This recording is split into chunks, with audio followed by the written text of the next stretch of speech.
Le début de mon histoire commence dans les années 1980. Mon père est dans un groupe de skinheads. Il est violent. Il aime la violence.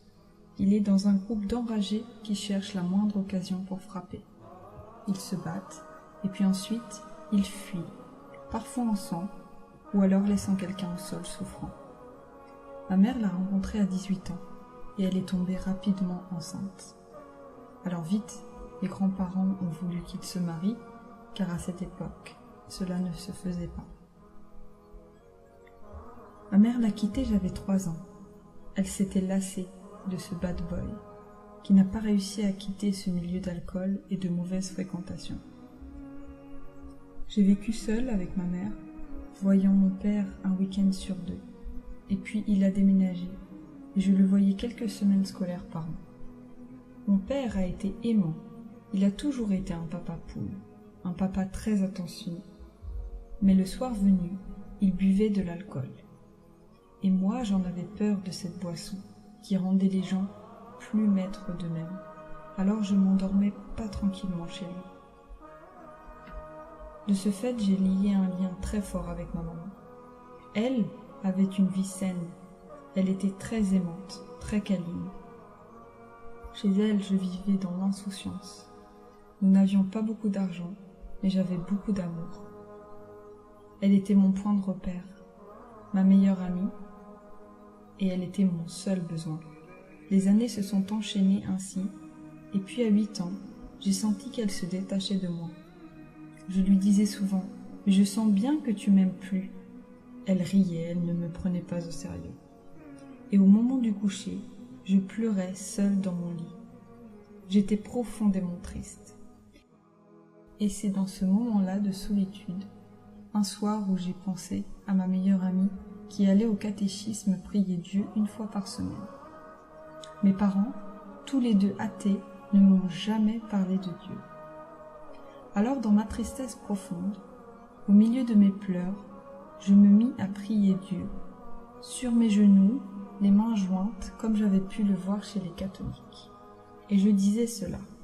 « Ô Dieu, si tu existes et que tu peux tout faire, alors montre-moi que tu existes. Dieu, si tu existes, alors fais ce que je vais te demander.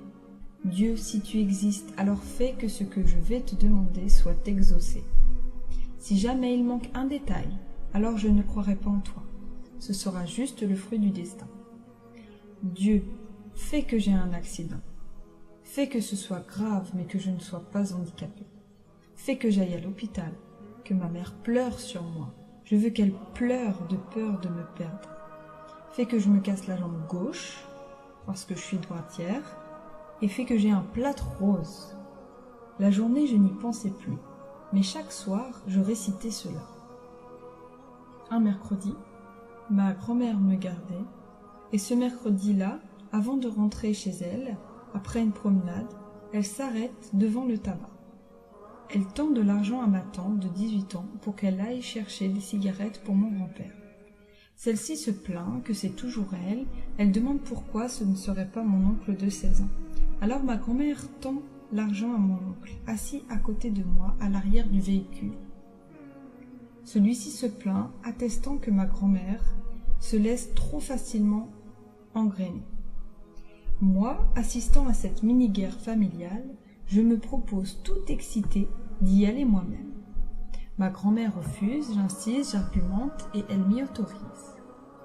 Le passage piéton est juste devant la voiture. Encore sur le trottoir, j'accentue mes gestes. Je regarde bien à droite, bien à gauche, la rue est déserte. Je traverse, et puis c'est le trou noir. Ma pauvre grand-mère s'en est difficilement remise. Elle a tout vu. Lorsque j'étais au milieu de la route déserte, un scooter roulant à toute vitesse a déboulé d'une petite rue perpendiculaire, à quelques mètres d'où je me trouvais. J'ai pris son accélérateur dans l'œil gauche et sa roue dans la jambe gauche. J'ai littéralement volé et je suis retombée ayant une perte de connaissance et un traumatisme crânien.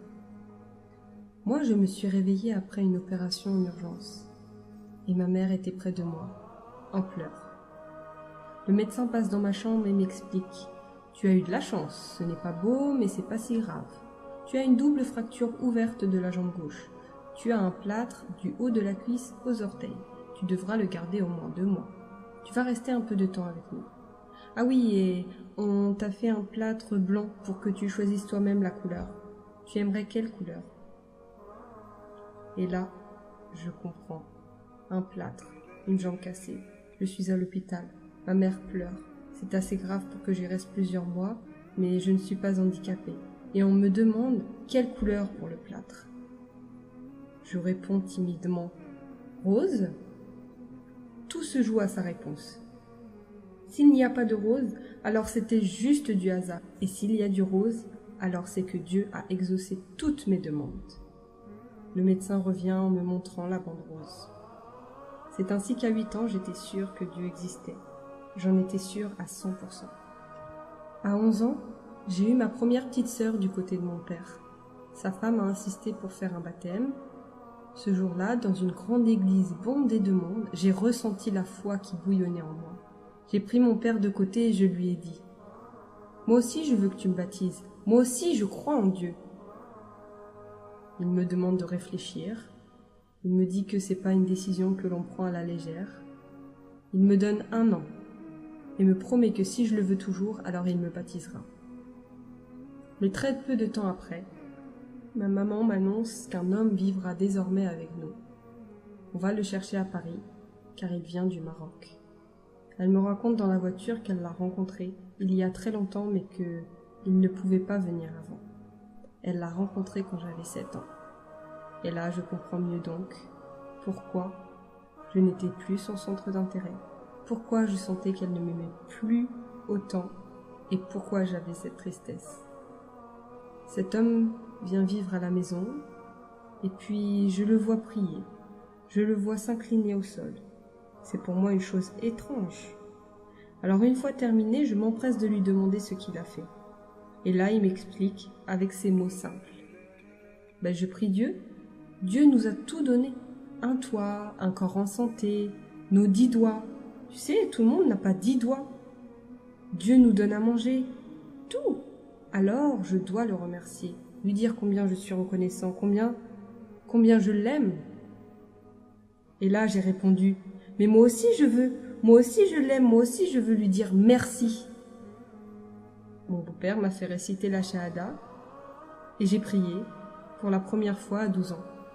Vers 15 ans, j'ai renouvelé la Shahada, car c'est à cette date que j'ai vraiment appris ma religion, que j'ai renouvelé mon consentement et que j'ai vraiment amplifié ma foi et que j'ai vraiment appliqué nos obligations. S'il vous plaît, juste un dernier mot pour la fin. Faites dua pour moi, pour que jamais Allah ne m'égare après m'avoir guidée, qu'il fasse de moi une femme qui ne passera pas une seconde en enfer. Amin.